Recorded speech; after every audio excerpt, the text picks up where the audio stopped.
প্রেমের টানে বাংলাদেশ ছেড়ে ভারতের পুত্রবধূ হয়ে বাংলাদেশ থেকে ভারতে এলেন সঞ্চিতা ঘোষ।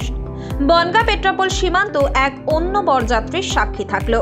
বাংলাদেশি বিয়ে করে বরযাত্রীর সঙ্গে নিয়ে পাসপোর্ট ভিসা নিয়ে বাংলাদেশ থেকে ভারতে প্রবেশ করল পূর্ব মেদিনীপুরের এগরা থানা এলাকার বাসিন্দা অনির্বাণ মহাপাত্র।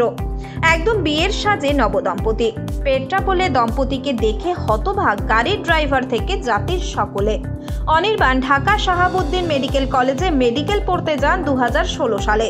তারপর 2018 থেকে ওখানকার সহপাঠী মাগুরা জেলার সঞ্চিতা ঘোষের সঙ্গে তার প্রেমের সম্পর্ক তৈরি হয়। সেই সম্পর্কের খাতিরে যুবক প্রতিশ্রুতিবদ্ধ ছিলেন, তাই এই অস্থির পরিস্থিতির মধ্যেও বাংলাদেশের মাগুরাতে গিয়ে বিয়ে করে সঞ্চিতাকে আজ পেট্রাপোল সীমান্ত দিয়ে টোপর মাথায় দিয়ে নবদম্পতি ভারতে প্রবেশ করেন।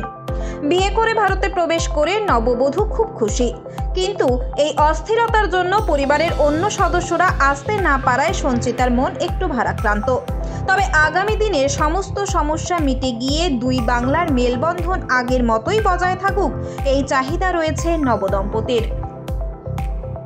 টেনশন তো ছিলই, আর মেইন প্রবলেম হচ্ছে যে ভিসা বন্ধ থাকার কারণে আমার ফ্যামিলি থেকে কেউই ওইখানে যেতে পারছে না, আমাকে একা যেতে হচ্ছে। আর আমি এর আগে কখনো ইন্ডিয়া আসিনি, এই প্রথম ইন্ডিয়াতে আসি। হ্যাঁ, সম্পর্ক আমাদের আসলে 2018 থেকেই। তো পরিস্থিতি খারাপ না হলে তো আর কোনো অসুবিধা ছিল না, তো বিয়ে তো হতোই তখন ঠিকঠাকভাবেই।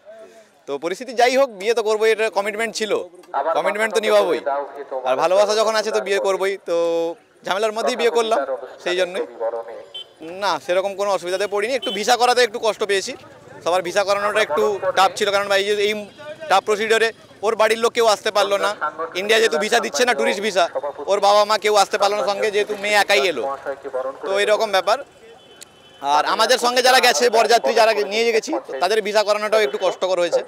বাকি এছাড়া এমনি যাতায়াতের প্রসিডিওর কোনো হেক্টিক হয়নি, মোটামুটি ঠিকঠাকই ছিল সব কিছু।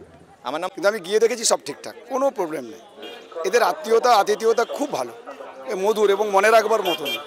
কিন্তু বাংলাদেশে তো অস্থির পরিবেশ, জিনিসপত্রের দাম বেশি, সেগুলো তো বিভিন্ন জায়গায় ছড়িয়ে ছিটিয়ে রয়েছে। দাম বেশি হয়তো হতে পারে, এটা আমরা না বলবো না, ইন্ডিয়ার সঙ্গে দাম। কিন্তু আমাদের ক্ষেত্রে তো দুদিনের জন্য গেছি, বিয়ে থা করিয়ে চলে এসেছি।